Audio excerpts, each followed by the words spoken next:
Chief Omene Amigo, sir, we want to thank you for spending your time with us today. We have been hearing reports and murmuring from different corners by Urhobo indigents concerning the alleged marginalization of Urhobo people in the public, and also when it comes to contracts in Delta State by the administration of Governor Sheriff Oborevwori. Some are saying that the governor, as an Urhobo man, is not really representing the interests of the Urhobo people more in this top position, sir. As an elder statesman in Urhobo land and also a former President General of the Urhobo Progress Union, UPU, we want to get your thoughts on this issue. Thank you very much. What you have said is very correct. I've been getting reports from fellow Urhobo politicians and civil servants. Ordinarily, I would not have loved to address the situation publicly like this. I would have loved to meet with His Excellency the Governor to discuss this issue. But I've made several attempts to meet with him, but it has not yielded any positive results. I made an attempt through the Director of Protocol, DOP, did not succeed. I made calls to the governor. There was one occasion he picked my calls. I told him, I complained to him. He said he will make create the time for both of us to meet. That was about 6 months ago. Initially, he used to pick my call, but the first 6 months maybe. But after some time now, I'm making several efforts. He doesn't pick my call. Even his own aides, even his own close aides, you call them, they won't pick your call. It has reached that level. So if, assuming I have the opportunity of meeting with him, I will discuss this matter with him privately. But what can we do? Then coming to the issue of marginalization of the Urhobos in public service, that's very correct, because there are proofs. They come to me, they complain. See, in terms of appointment, yes, in this government, even in the past government, how can you expect one person to hold two ministries together? For example, the Ministry of Information, during the time of Ibori and Ibori, one person will not hold two ministries, control two ministries, and very strategic ministries that matter. Ministry of Works, for example, is the commissioner for information that is also controlling Ministry of Works, riverine, and then remote areas. It's in rural areas. That's the commissioner for works, also controlling part of the Ministry of Works. So is anybody who can do that, and guess where it comes from? That commissioner comes from, you know. You see, when we talk of road projects, there are more isolated road projects in Delta North than in Central. In Central, they just come with a very flyover, So because of that, government is not bothered whether roads are constructed in Urhobo land or not. See, it's not bothered. And you cannot even find an Urhobo man constructing a road in in Delta North. If there was at all, maybe in Asaba, which is for everybody. Then go to Agbor. It's a Igbo contractor that is in charge. Does it mean that in the rule of Delta Central, there are no Urhobo contractor can handle contracts in Urhobo land? It is not proper. Now, even come to the ministry. We have a monster like the person in Civil Service Commission.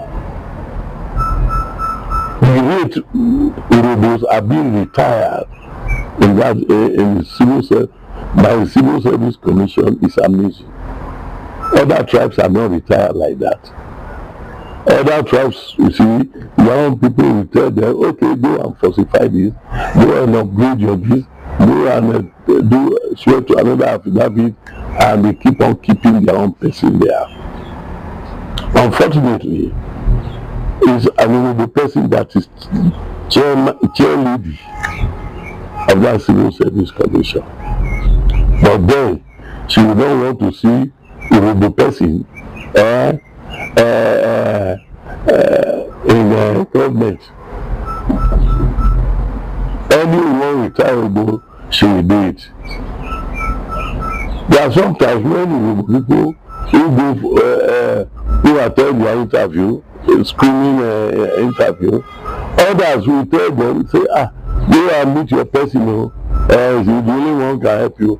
But go and meet that Urhobo person, trouble. She will just shout at you. She's so boastful of her behavior. But then, the man from Delta North will advise his own person. Go and do this, go and do it like this. They will bring it, they will cover it up. The man from Delta South, the same thing. So, these Urhobo people in Sheriff's government, they are the major problem to Urhobo, to we the Urhobos. See? Just imagine, for example, this issue of College of Education, Oborevwori, we made the doctoral warrior, like I said the other time, has been acting as the librarian of the institution of that college. Now, she was due to be appointed librarian, but she was not at that time. They brought another person from outside to be the librarian. When that person's tenure was over, she was appointed acting librarian. This last interview for appointment of somebody to become the librarian, somebody in level 14, in checking your husband, somebody in level 14 was brought from that level 14 to come and head the person level 15. Whereas, when you look at the guideline of NCC, level 14 is not qualified to. And if there was nobody in level 15, they will go and look for somebody from outside, search for somebody from outside. But in this case, they didn't do it. Because which reason would they give a quota system? Okay, if it's quota system, why will you bring somebody who is not qualified to head it? You will search from outside. If because she's an Urhobo woman, she cannot be there. Quota system. Why don't you bring from outside? You are making somebody who has been answerable to me as an acting librarian to come and help me. Then what do you want me to do? You have to take instructions from her. It's oppression. Not only that, there's an issue of one Iseme Ayube. He has been in Delta State's urban water board. There, since the time of Okuwa to this time, he's been heading it, but there always been somebody his junior to come and head that department. That's what they've been doing up to almost 3 times. He's there. Now there's another opportunity for him to be made the Director General. Only God knows what will happen. They will still be somebody. If you are not from Ika, you can be retired anytime. You can be retired anytime. There's a question of one Agbor and Okubo and Agbor. You see, born in the ministry, they were secondary school together. They were supposed to have retired February, March. The man was retired. Okube is still in government. Even recently elevated. Whereas the man was retired February, March. Can you imagine? This is a government headed by Urhobo and Urhobo man. Now, if we continue to suffer like this, what will happen? Like the role of College of Education, which I said, the governor of the state is an Urhobo man. The commissioner for higher education is an Urhobo man. Yet, nobody was able to query the chairman of council for causing that blunder. What is our problem? What is our problem? This kind of thing didn't happen when Ibori was there. I'm not saying he was a perfect man, but I think the guys Urhobo people had against him was that he handed over to an Ishekiri person, his brother. Not that during his tenure Urhobo was being marginalized nakedly like this. You see, now most of these things, in appointments, everything is being looks like it's being remote control from Agbor. It looks like that, and that means if that's the case, because of all these things we see, if that's the case, it means having governed the state for 8 years, whereby he empowered his people and made sure that putting people in strategic position. Another 2 years has been under his control too. What is going to happen in the next 2 years? Only God knows. So, if the governor continues to do like this, you see, some of us might have a change of heart. As of today, I will still vote for him if election is carried out today. We will believe that in the next 2 years, he's going to correct the equation. But as it is today, we the Urhobos are being marginalized. They will continue to retire our people. And when they retire our senior people like that, well, those people from the north and south will begin to head different militaries and government parastatals. Because their senior officer will still be there. Will still be there. And you see, we the Urhobos should learn to make sure that we don't marginalize our own fellow Urhobo. It's like they take delight in doing it. You call at aid of the government. Somebody of my age, 79, you call an aid of the governor. Somebody who has reached the pinnacle of being the head of the Urhobo nation, you call an aid of the government who is an Urhobo, he will not pick. And he will not repeat the call. Arrogance. Pure arrogance. In those days, the governor will use to pick my calls. It doesn't matter to me whether you pick my call or you don't pick my call. But do the right thing.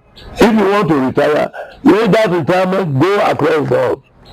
I'm not saying that any woman who is due for retirement should not be retired. No.